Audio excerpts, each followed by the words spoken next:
Iana. I always knew this was where my life would take me. When you're born a witch, there is no choice. You either side with the warlocks or you initiate into a coven. I walked down the dirt path towards the little clearing in the center of the Cascade Forest. The smell of the wet dirt filled my nose, but it was familiar. This choice wasn't so much. To be the eldest daughter of 3 girls meant choices were slim unless I wanted my sisters to deal with everything I was supposed to. Each step brought me closer to the beginning of this next chapter in my life.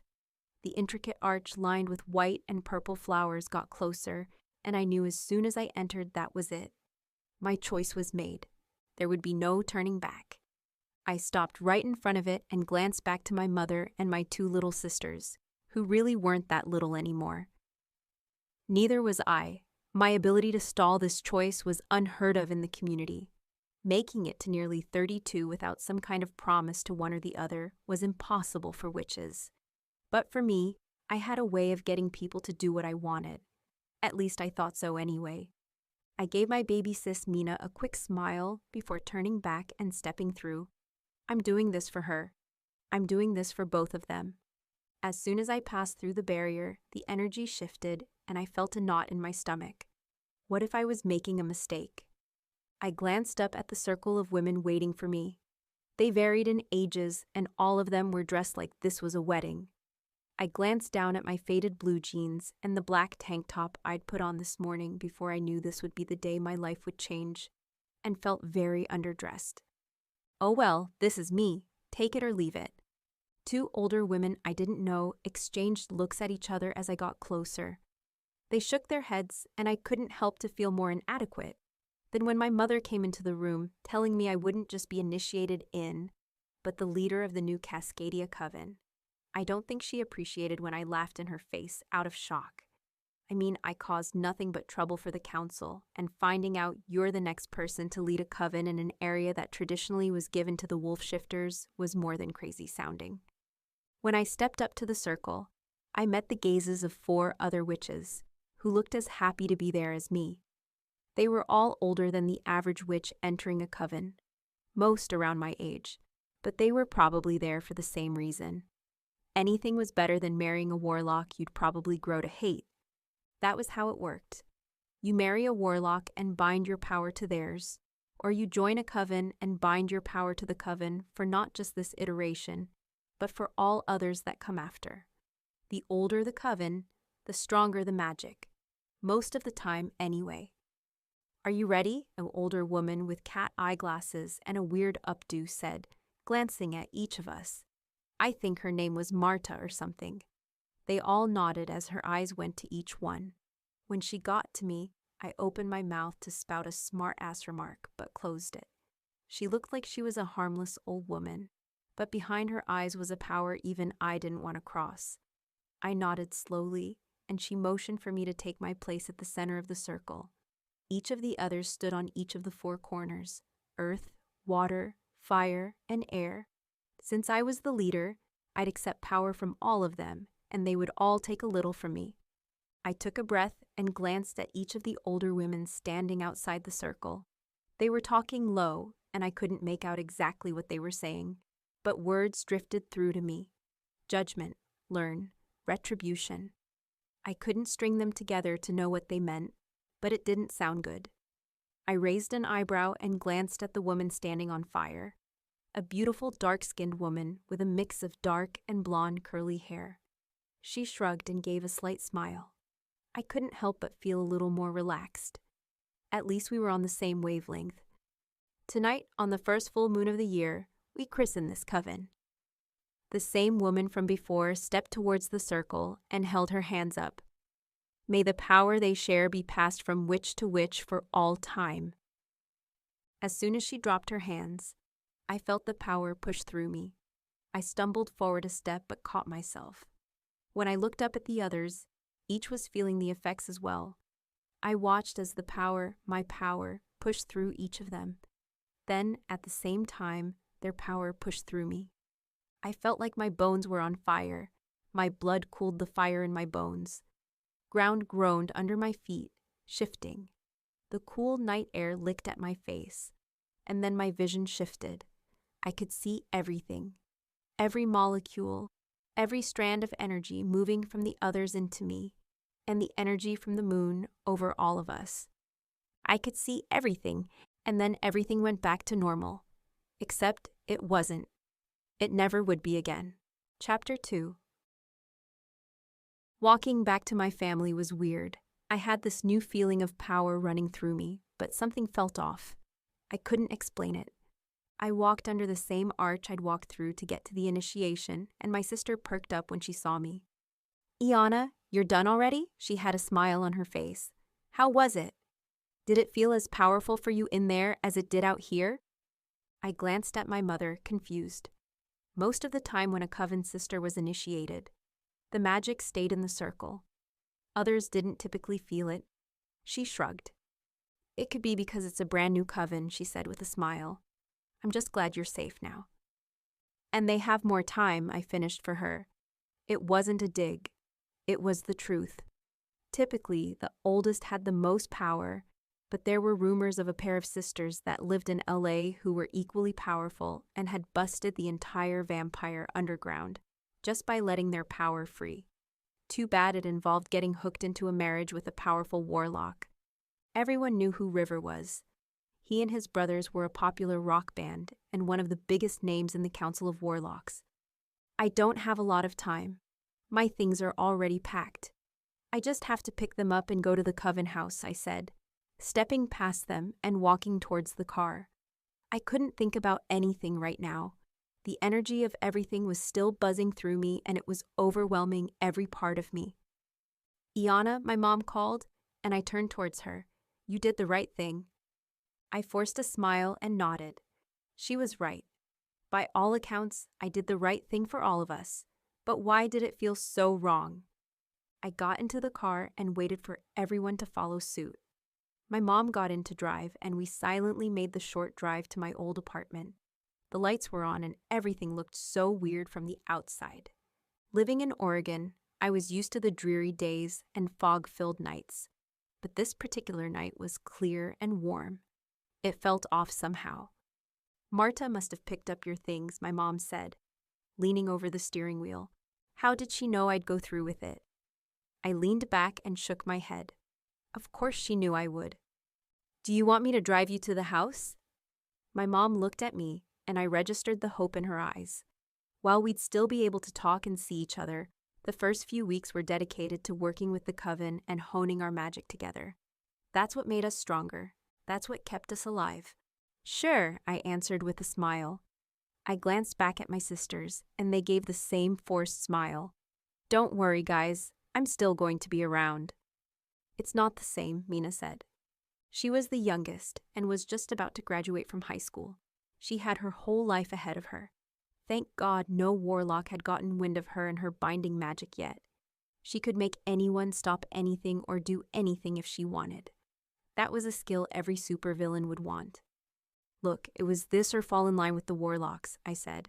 "I figured this would be better for all of us." "It's still under their thumb. The only reason they allow it is to keep the magic strong in the area," she said. "You don't know that," I said. The truth was, no one knew what the treaty had in it. Only the ones that spoke it and bound us all to it now, and most of them were dead or on their way. "And you don't know it isn't," she countered. "Can you two just get along?" my mom said as she drove the car further along the winding road. The coven house was not in town for obvious reasons. We couldn't have some weirdo wandering on the property and realizing what we were doing. While there were some humans that were in the magic community, most stayed clear or just pretended we were crazy cat ladies with nothing better to do. In the distance, a house emerged through the eerie darkness. It was exactly what you'd picture a coven of witches living in. Yep, old Victorian in a dark gray color. There were 2 stories visible from the front and a third tucked in the back. The dark roof had a sharp slope to keep the rain from building up and a large porch on the front. It looked old, but not so old we'd be dealing with mold or anything crazy. Plus the damn thing was very clearly steeped in magic. I turned to my mom and put my hand on her shoulder. "I'll be okay, I promise." "I know, this was the best thing we could do for you. Just promise me you'll keep your eyes open," she said. There was an unusual edge to what she was asking. Things almost always are bigger than you think. I stared at her for a moment, but she just smiled at me. I love you guys, I said, before stepping out of the car and heading to my new life. Chapter 3. How bad could living with 4 other women be? I stepped through the door and felt a blast of magic wash over me. I knew there were wards, but this was on another level. The blonde from the circle walked down the old wood stairs and stopped in front of me. It's a lot, she said with a slight smile. I'm Callie, she said, holding out her hand. She was dressed down from earlier and her light hair was damp. Iana, I said, shaking her hand. It felt weird, but being polite and all that. When did you get here? I came straight here after, she said and shrugged. No point in waiting. Plus, I don't have any family to say goodbye to. Oh, I said, and stepped further inside, taking it all in. The inside looked just as I expected, with dark wood walls and hardwood floors stained a dark brown. There was some furniture throughout that matched the old vibes of the place, but there were also pieces I guessed Callie brought from her place. It's not bad, she said, turning to look at the surrounding area. The old coven bats got most of it from the lady that lived here before. Someone lived here? I shook my head. I hope they didn't do a spell to make them leave or anything. Who knows, but I do know they paid her and her family well for this place, she said, with a slight smile. The councils have money to burn. Probably why they set up this new coven of ours, I mumbled. Callie laughed. No, it's keeping an eye on the shifters and the coven up in Washington. She paused and stepped closer. I heard they let one of their sisters go live with a shifter on his pirate ship. Could you imagine? The idea of living on the ocean was far from appealing, but the freedom that would be nice. I would almost agree with anything to get that. Crazy, I said. Come on, I'll show you the rooms, she said, starting up the stairs. I followed behind and took in everything as I got to the 2nd floor. It was exactly like I'd imagined a witch to live in. The old-style beams were on the walls, and the chandelier was above everything. I stared at it for a bit before Callie cleared her throat and brought me out of my trance.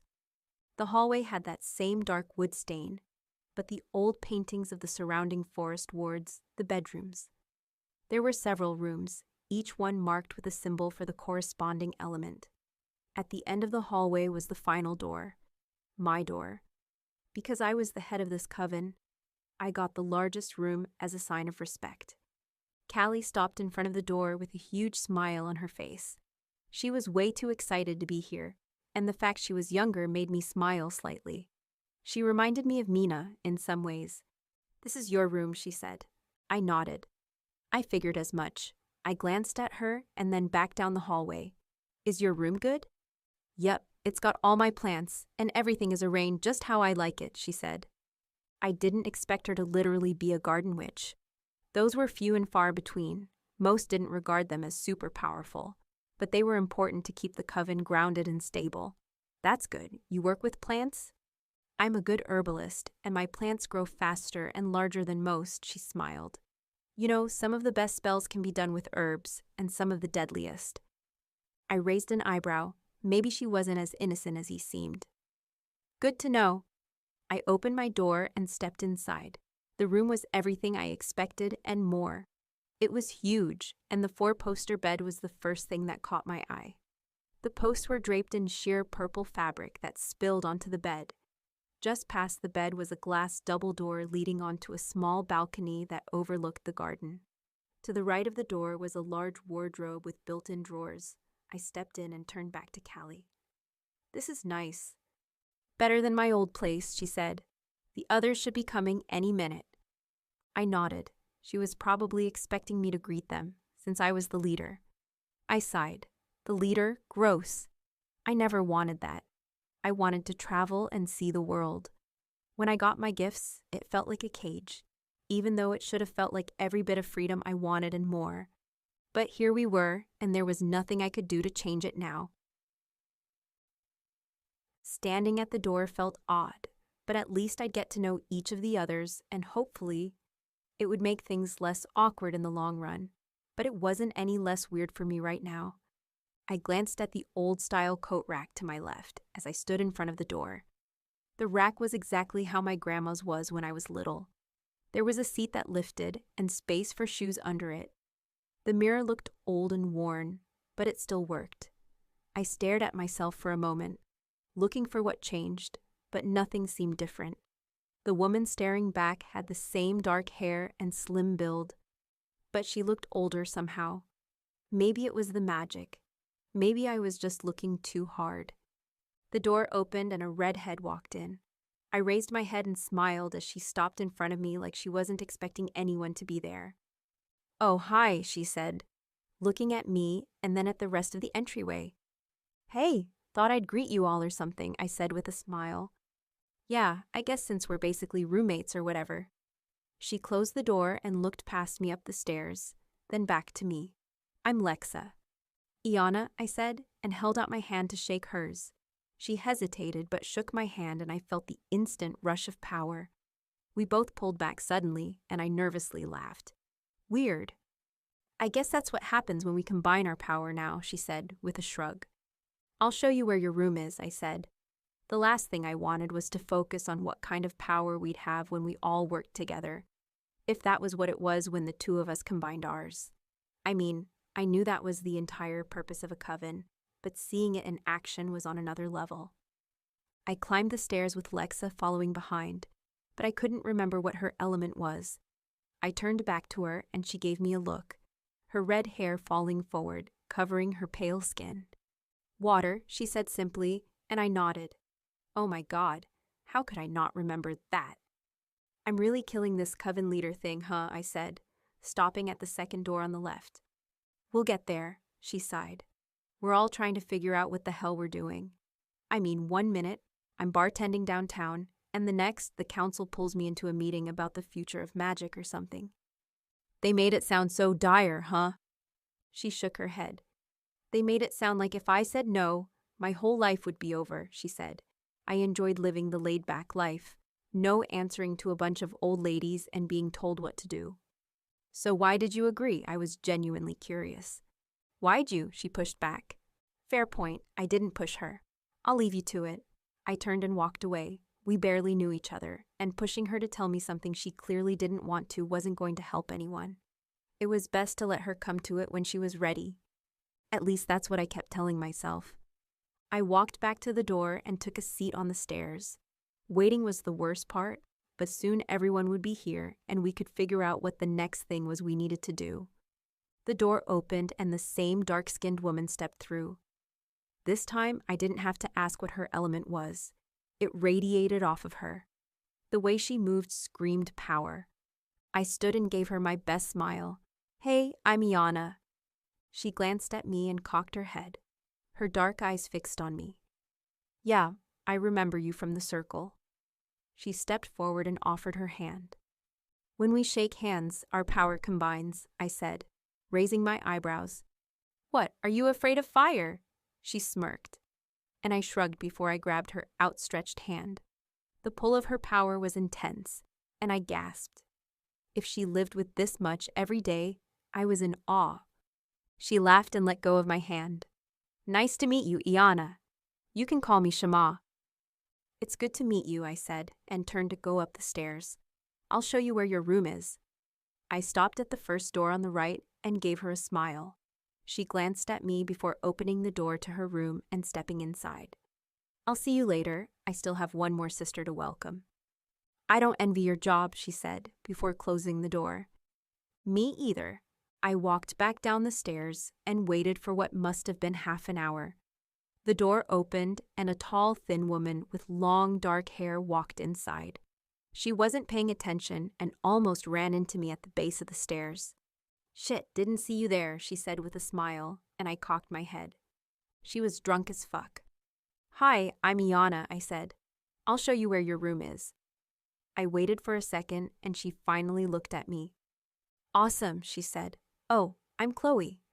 "Great." I decided simple was probably better, 'cause chances were she wouldn't remember anything that was going on tonight. Not that I blamed her. If I had a choice, I'd probably have hit every bar in town and then some.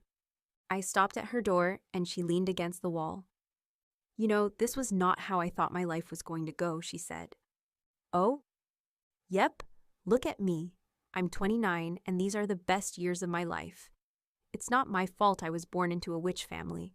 She shook her head. I just wanted to have some fun, find a good guy maybe, and have a couple of kids. She sighed. Now I'm going to be here for the greater good, she huffed. It does suck. Yep, she said, before walking into her room and turning back to me. We're all fucked, you know. I nodded my head. Maybe. You have no idea, but you will. She closed her door, leaving me there to figure out what the fuck that meant. Maybe she was just drunk and talking out of her ass. Maybe she was onto something. Chapter 4. I fell into my bed. The moonlight filtering through the windows, making the entire room look more eerie than ever. I sighed and turned over. I wasn't getting caught in the spiral of my imagination. That was all I needed after the day I'd had. My mom's words replayed in my head. What if she was right and all this was for some darker reason I didn't know about yet? It didn't matter if I did my job and kept us strong, kept our magic strong. I closed my eyes and felt my body relax, until a hand touched my shoulder. My eyes flew open, and I rolled away from the hand. Standing on the edge of the bed was the shadow of a man. He stepped forward and narrowed my eyes. This is not happening. Kian, what the fuck? I said, shaking my head. I don't have a lot of time. Your wards are strong, he said, his magic already fading. Meet me outside by the road. Before I could answer, he was gone. I sighed. This was the last thing I wanted to deal with today after everything. I put my jacket on and headed down the stairs and out the front door. The moment I stepped past the wards of the house, I felt the change in the air. The magic thinned just enough, but it still hummed with energy. I figured that had to be Kyan lurking around here somewhere. Where are you? I snapped. You can't just come and disturb my sleep only to not show. I'm here, he said, ebbing out of the shadows. Him and shadows. I crossed my arms and took him in. He still looked like the snot-nosed kid I remembered from elementary school, complete with the light hair and sea-green eyes. He was definitely better looking with a muscled chest and arms. I raised an eyebrow and he smiled, catching me looking him over. You're different, I said, meeting his gaze. And you're still stubborn as ever, he said, stepping towards me, adjusting his black leather jacket. I rolled my eyes. What was so important you had to break a 10-year hiatus? 12, he said. I wrinkled my nose in confusion. It's been 12 years, he said. What do you want, Kyan? You're in danger, I laughed. That's it? You don't get it. This coven isn't some power play by the council. They're using you and the others. For what? I said. He took another step towards me.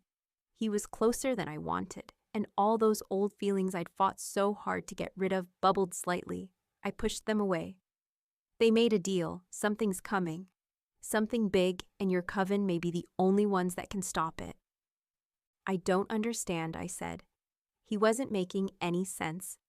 We were picked because we didn't have choices. Sure, it was weird we made a brand new coven in an area that didn't seem to need it, but it wasn't completely unheard of. Just make sure your wards are strong.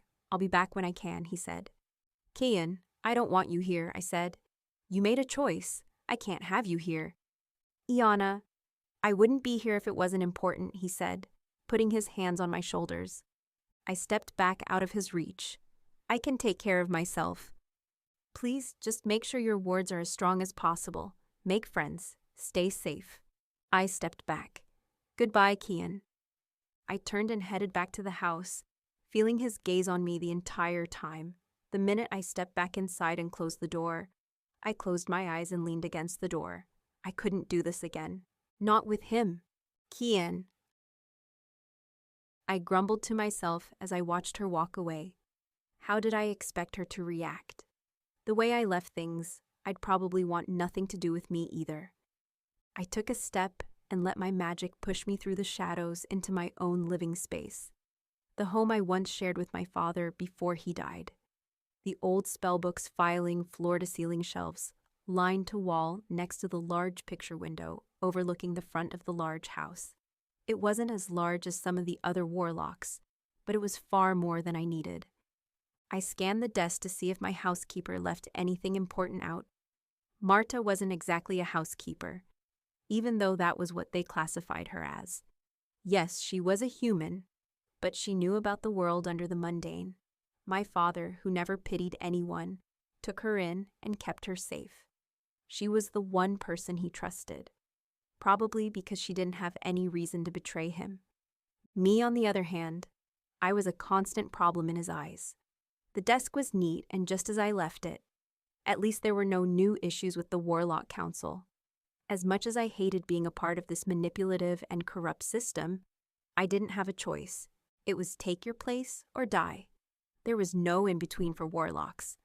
I suppose it was the same for the witches too. The ones that didn't submit to marriage or a coven were often targeted for the games and hunted for sport like animals. My father tried to persuade the council to intervene for years, but they found it entertaining and a good way to get a witch who would be forced to share power with someone in the council. And they were always powerful. That was part of the appeal, a sick way to force submission. At least Iana was spared from that. The Demon King would have put her in the games this year if she hadn't. She was too powerful. That's what makes this whole coven thing disturbing.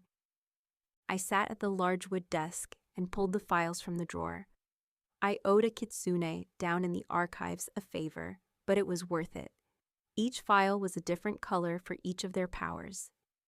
Iana was on the top since I was most interested in keeping her safe. The others were interesting, but if they became a sacrifice to save Iana, then that was just the way it would be. I opened Iana's file and flipped through the pages. Most were things I already knew: her age, her family, what element her power leaned to. I knew she could move through the folds of energy. How much, I wasn't sure. This kind of power was rare.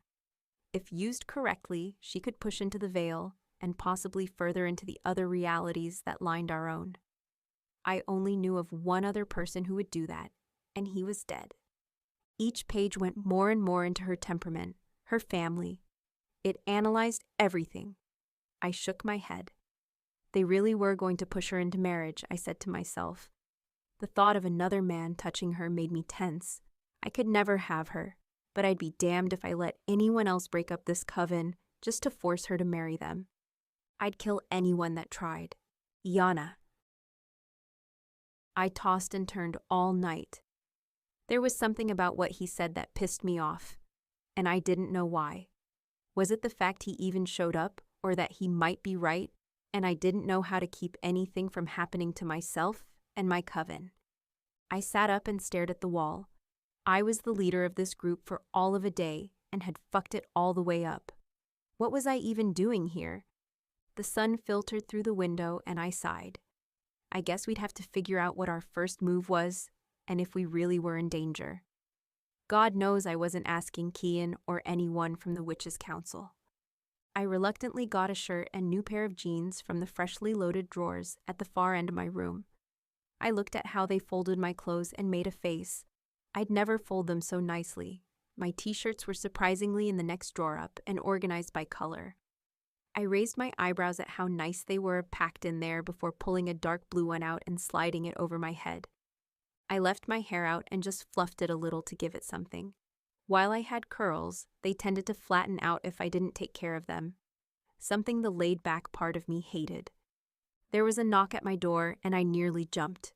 Who the hell was here this early? I opened the door to Callie standing there. That makes sense. Up with the plants today, I said with a smile. Always. It's the best time to check on them. She gave me a slight smirk, like I was supposed to know this already. Did you need something? I asked without thinking. I made coffee, she said simply. Thought you might need some. What made you think that? The fact you snuck out with that delicious-looking man, she said, raising her eyebrows. That's not what you think, I snapped. It's none of my business, she finished, but kept that same annoying smirk. I didn't say anything more about Kian. That was the last thing I wanted to talk about today. I could use some coffee, though. She stepped aside and I walked through the door beside her, closing it lightly behind me. I didn't know about the others, but Chloe was for sure not going to be up yet, and it was best to at least try to let her sleep her night off. It was a lot for all of us. The smell of the coffee hit me as soon as I was at the stairs, and I closed my eyes and took it in. God, it smells good. I hurried down the stairs and took the left turn from the entryway to the kitchen. The change from old and almost gothic to new and shiny was off-putting. I glanced at Callie, who shrugged. I guess they wanted everything new in here, she said. I'm not complaining. Me either, I mumbled. At least I could enjoy a huge double-door fridge with a water dispenser. My old apartment barely had one newer than 1965. The stove was also a brand new stainless steel gas burner, and the counters were all a white and gray marble. There was a little island in the center with some drawers for things on one side. It would be perfect when we needed to do spell work with physical elements. While not as common, we still did it from time to time. I opened a couple of cupboards before I found the one with the coffee mugs. While mine wasn't anywhere in sight, there were several that would do the job. I picked a dark green one with a cat looking like it just crawled out of bed and a steaming hot coffee in its hands. The words read, "Don't talk to me unless you want Claude." Me too, kitty. I filled a cup with the sweet liquid the gods gave us and a little creamer before settling down at the little table in the corner nook of the kitchen area. The 3 large windows gave a great view of the surrounding forest. It was almost peaceful. Thank God for coffee, I said, and Callie snorted. So what are we doing first? Her question made me groan internally. Of course, I had to figure out the first order of business and get us prepared for anything and everything. I guess we should find out what power we all have, I said. I mean, I know we all are tied to an element now, but like what it is we can do right now. You want to gauge our powers, she said, leaning back.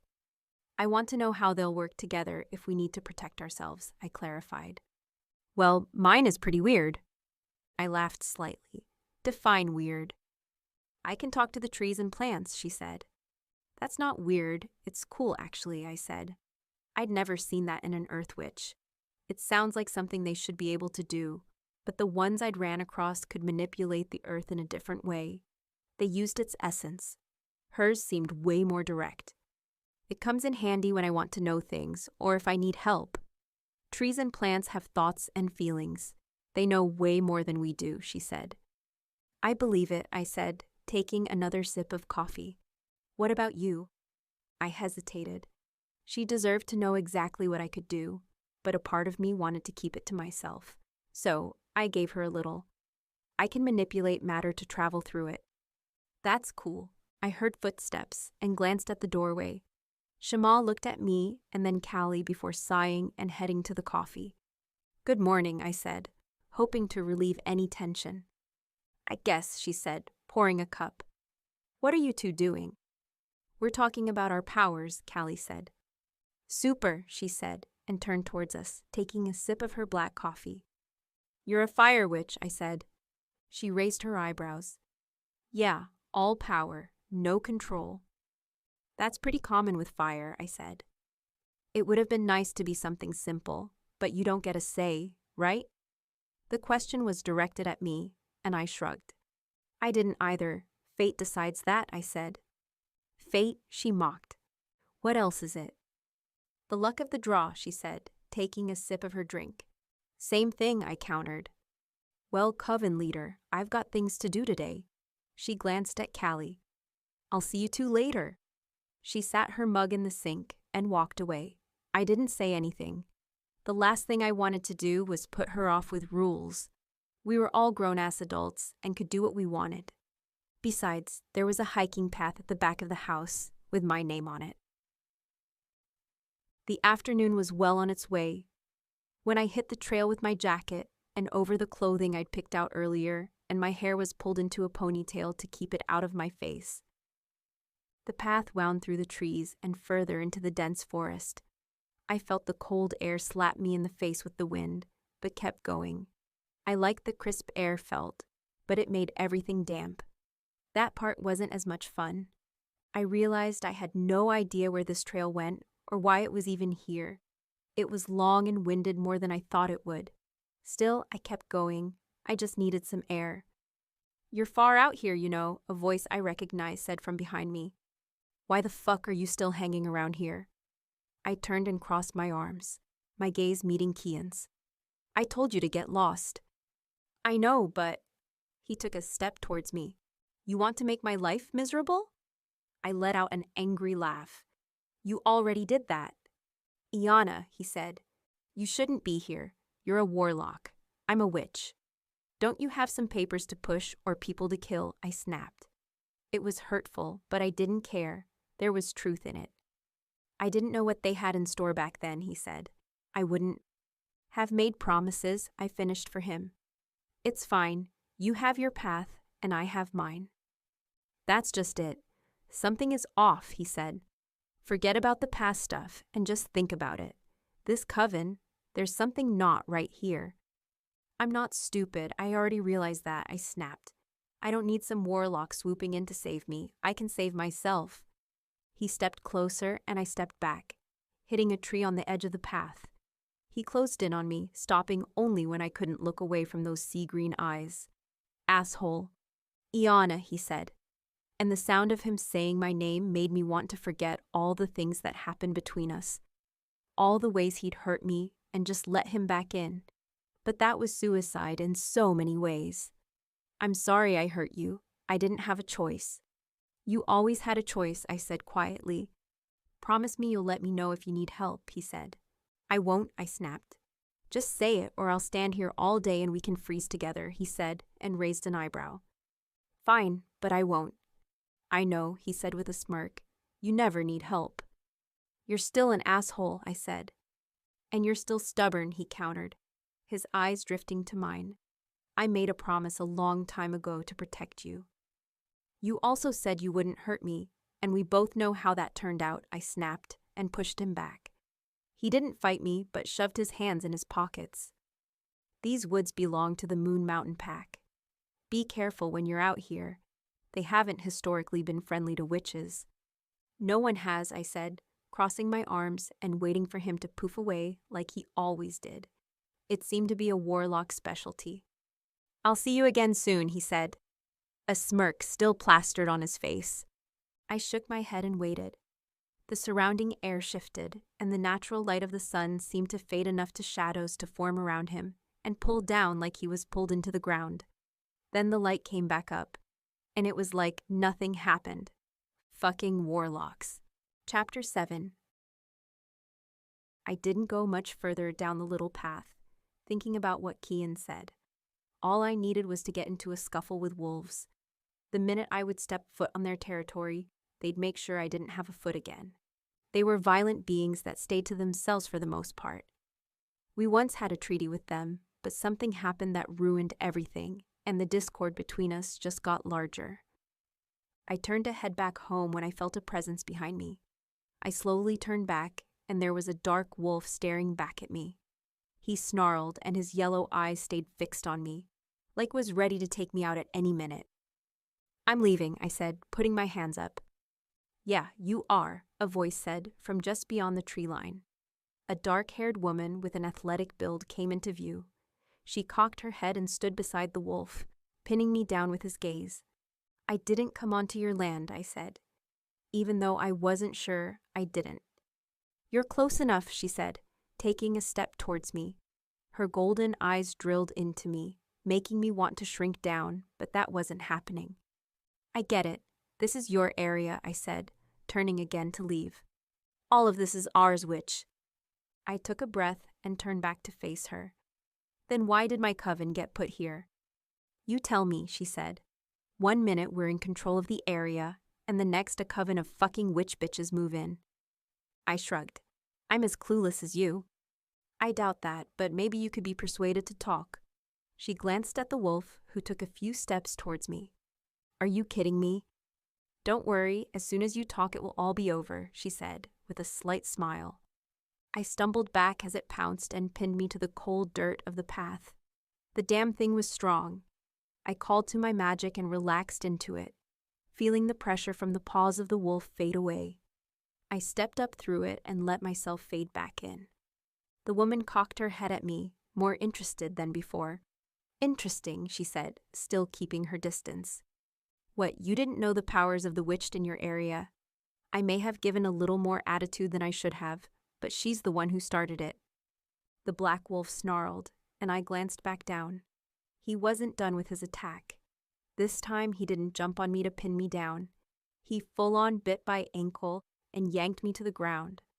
I hit the dirt hard, and all the air in my lungs was forced out by the impact. My vision went fuzzy from the lack of oxygen, but the searing pain in my ankle was overwhelming.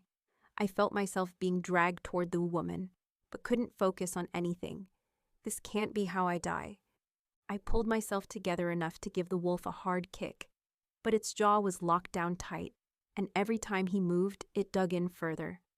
There I was, fighting for air and putting everything I have into getting this goddamn thing off me. But it was a losing battle. A sharp pain ripped through me as the wolf pulled its fangs from my leg. A yelp filled the air and hands sliding under me. I finally got my eyes to focus long enough to see Kian picking me up. "What the fuck?" I frowned since I still couldn't catch my breath enough to form words. He glanced down at me as he folded the world around us into darkness, and it unfolded into an expensively decorated living room. The wood ceiling with hanging fancy lights was the first thing I noticed. Then finally, I could get a full breath of air. I smacked that man hard on his chest, and he sat me down on the couch. "A thank you would be more appropriate," he said with a smirk, and knelt down to look at my leg. "Why would I thank you?" I croaked out. I had it under control. "Right," he said simply, before gently lifting my foot to get a better look at my wound. "I would have gotten away once I got my breathing back," I said, a little stronger now. I still didn't know if I could stand and get the hell back home yet, but I wasn't going to stay here and let him make a huge deal out of this. I need to get back. "You need to stay still," he countered. He slid the bottom of my chewed-up pants up my leg a bit, and I took in a sharp breath. The skin around my lower leg was shredded, and blood was still dripping from the open wounds. "You're lucky it didn't bite all the way down. You would have lost your leg." "Why would the wolves pick a fight like this?" I said, looking down at the horrid state of my leg. "It sends a clear message," he said, standing and walking from the room. I glanced around and took in everything. This was the first time I'd seen his home. To the left was a large open area with a bay window and seating under it. A large chandelier hung just over the mostly empty area. On the wall in front of me was a large television and a fireplace, carefully decorated with candles and pictures of Kian's family. I studied the silver frames from my seat. Everyone in the photos looked like they were having a great time, especially the one with him and his mother. He didn't talk about her much, but I knew she died when he was little, and it about broke his father. Say what you want about the arranged marriages with the warlocks and witches, but sometimes they did get it right. He walked back into the room holding a little first aid kit. His eyes met mine and stayed there for a moment before he knelt down and lifted my leg again. I winced. "You could be a little gentler, you know. And you could listen to me when I warn you about the wolves in your area," he said, glancing up at me and rapping my foot. "It will heal in a few weeks, but you're going to have to stay out of trouble until then." "I have to get back. The coven needs to be warned," I said, pulling my foot away, but stopping the minute I realized how badly I was truly injured. "They will be. Your little earth witch knows all about what happened," he said, standing and admiring his handiwork for a moment. "I doubt it," I answered. "The trees probably told her everything." He took a seat on the couch beside me, including our conversation. Shit. I totally forgot Callie would talk to the plants and the trees. She probably knows way more than any of us. Why wouldn't she warn me about the wolves if that was the case? The wolves were pretty pissed about us being there. Wouldn't the Witches' Council have to get agreement? I don't know how the witches work, but if it were warlocks, yes, they would or threaten them. He glanced at me and sighed. The wolves are dying out. Barely any are around to fight. It would be easy to just take their territory. That's not how witches work, I mumbled. That's not how you would work. You're not them. What do you know that I don't? I knew that was a bold ask, but he owed me for what he did, how he left everything years ago. He owed me something. I don't know anything, but I have suspicions. Isn't against the rules for you to be giving me any kind of information about your suspicions, asked. I'm not, and you're my friend, and we're just hanging out in my family home, he said, with a slight smirk. I snickered despite myself. I still need to get back. The truth was, the rest of the coven could probably handle themselves, especially if Callie already told everyone else about the wolves. But I wanted to be anywhere but here. Being near Kyan was more painful than trying to walk on my injured leg. I'll take you back in a couple of days. First, heal that leg a little, he said. Don't worry, this house has everything you could need. I'm not staying in your house, Kian. I pushed off the couch and stood, putting all the weight on my good leg. Why? He said, shooting up. You know why, I snapped, all control over my buried anger gone. It's not like I planned it, you know. He grabbed my shoulders to keep B from falling. Iana, I would have done it so different if I'd known. You always knew what you were. You always knew what I was and why we couldn't be together, I said, brushing him off me. You still did it. I died, Iana. He grabbed my shoulders and held me, letting his fingers dig into my flesh. I didn't want to. I tried so hard to not inherit these powers. You know how it works. Warlocks have to die to activate it. I know that, I said, dropping my gaze. They knew what we were going to do. He continued, I never wanted to hurt you. But you did, I shook my head. Why didn't we leave sooner? I don't know, he admitted. It's too late. I shook him off again. Just take me back and forget about me. You know I can't, he said, his gaze lingering on me, studying everything about me. I still want to protect you. I can protect myself, I said.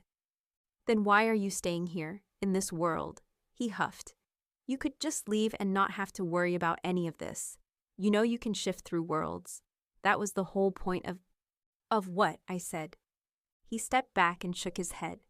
This was a mistake. You're right, I should just let you deal with this on your own. We both made choices. I stood there for a moment before he grabbed my arm and the world around us tilted. When it came back into focus, we were standing outside the coven's house. I glanced at him and my heart shattered. Everything was wrong, and him just being close brought me right back to that place I was 10 years ago. I couldn't take it. I couldn't take being so close to someone I had once loved so much. Maybe the truth was I still did. He didn't say anything but stepped back and disappeared, leaving me alone to figure out what the fuck to do next. Chapter 8.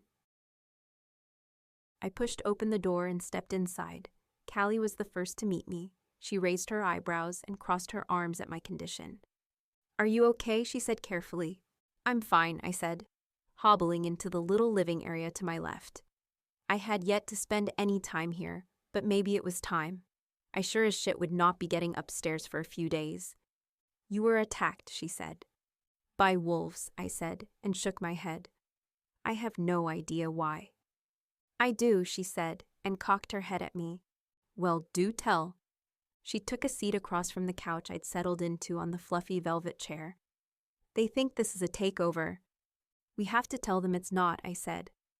They aren't going to listen to us. They hate witches, she said, taking a sharp breath. What? They might listen to someone I know, but it's a long shot, she said. Who?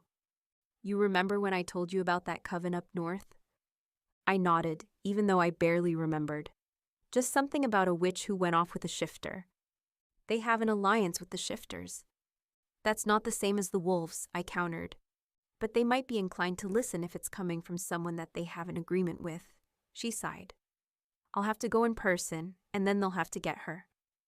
If they even can, I said, sliding down the couch into a slouch, my legs still throbbing. I couldn't tell the council about this. It would start a war. Maybe that was what they were aiming for, but why? They can. It just might take some time for her to get here, Callie said. Okay, I guess we have a sort of plan. I glanced around the house. It was strangely quiet. Where is everyone? They all have been gone as long as you, she said. You've just been sitting here waiting. I instantly felt bad. Callie didn't seem to have a family, so she had no one she was running to go see, like the others. But she was friendly, and her power was very helpful, at least for keeping an eye on what the wolves were doing. If we couldn't make peace with them, then we'd be forced to go to war with them. What about that guy that saved you? What about him? I snapped. He could be helpful, she said. He's a warlock. We're enemies. I hated the way that sounded. He didn't seem like one earlier. I snapped my gaze to her and narrowed my eyes. You have no idea who he is. He's powerful.